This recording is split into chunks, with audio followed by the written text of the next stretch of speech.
The friendly office janitor who knew my home address by heart.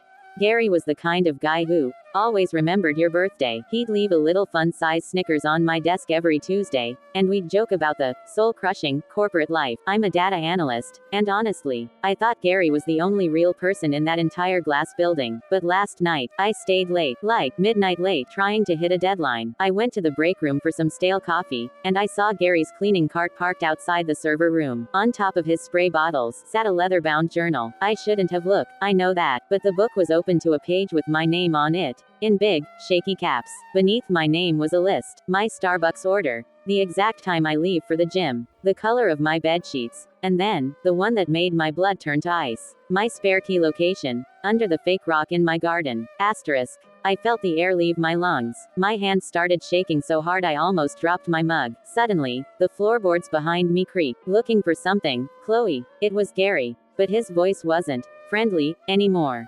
It was flat, cold. He was standing in the doorway, blocking the only exit, holding a heavy industrial floor scraper like a baseball bat. I was just getting coffee, Gary, I whispered.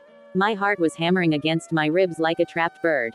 You weren't supposed to see the itinerary, he said, stepping closer. Curiosity is a dangerous habit for a girl like you. He raised the scraper. His eyes went totally blank, and that's when a heavy hand dropped onto his shoulder. It was Miller, the lazy night shift security guard everyone ignores. Miller didn't say a word. He just twisted Gary's arm back with a sickening pop and slammed him face first into the vending machine. As Gary slumped to the floor, Miller looked at me, totally calm, and adjusted his cap. Call the cops, kid, Miller said, his voice gravelly. I've been tracking this creep's itineraries for 3 weeks. You think they pay me $12 an hour just to watch Netflix? The police found 4 other journals in Gary's locker. He wasn't just a janitor, he was a professional ghost. I don't work late anymore, and I never, ever keep my keys under a rock.